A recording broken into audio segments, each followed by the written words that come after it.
নির্বাচন নিয়ে ষড়যন্ত্র চলছে এমন সন্দেহ করে বিএনপির ভারপ্রাপ্ত চেয়ারম্যান তারেক রহমান বলেছেন, যে কোনো মূল্যে ভোটাধিকার প্রতিষ্ঠিত করতে হবে। বলেছেন, রাজনৈতিক অধিকার নিশ্চিত না হলে কোনো সংস্কারই কাজে দেবে না। দলে ঢাকা বিভাগীয় এক কর্মশালায় এসব বলেন তারেক রহমান। কায়কোবাদ মাহমুদকে সাথে নিয়ে ইমরুল আহসানের রিপোর্ট।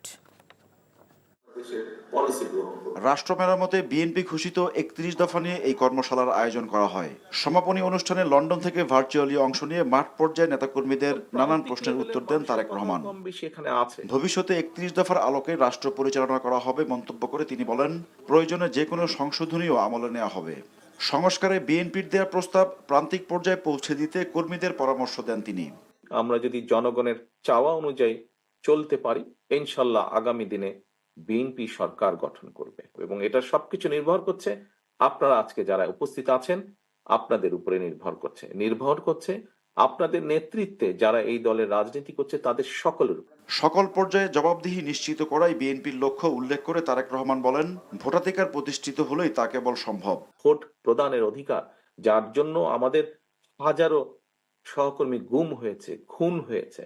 আপনারা লক্ষ লক্ষ নেতাকর্মী, আমাদের ৬০ লক্ষের মতো নেতাকর্মী মিথ্যে মামলার শিকার যারা হয়েছেন।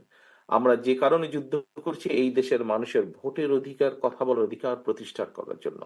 কাজে আমাদেরকে যে কোনো মূল্যে এই অধিকার প্রতিষ্ঠিত করতে হবে জনগণকে সচেতন করার মাধ্যমে। প্রায় আমরা একটি কথা বলছি, ষড়যন্ত্র থেমে যায়নি। আপনারা নিশ্চয়ই গত কয়েকদিনের পত্রপত্রিকায় বিভিন্ন খবর টবর থেকে নিশ্চয়ই বুঝতে সক্ষম হচ্ছেন যে কোথাও কিছু একটা ষড়যন্ত্র চলছে।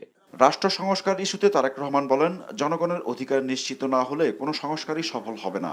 জনগণের রাজনৈতিক এবং অর্থনৈতিক মুক্তি যদি না হয়, জনগণের রাজনৈতিক এবং অর্থনৈতিক মুক্তি দুটোই দরকার, তাহলে যেই সংস্কারই করি, যাই করি আমরা, কোনোটিই কাজে লাগবে না। অ্যাকাউন্টেবিলিটি বা জবাবদিহিতা তৈরি করতে হবে।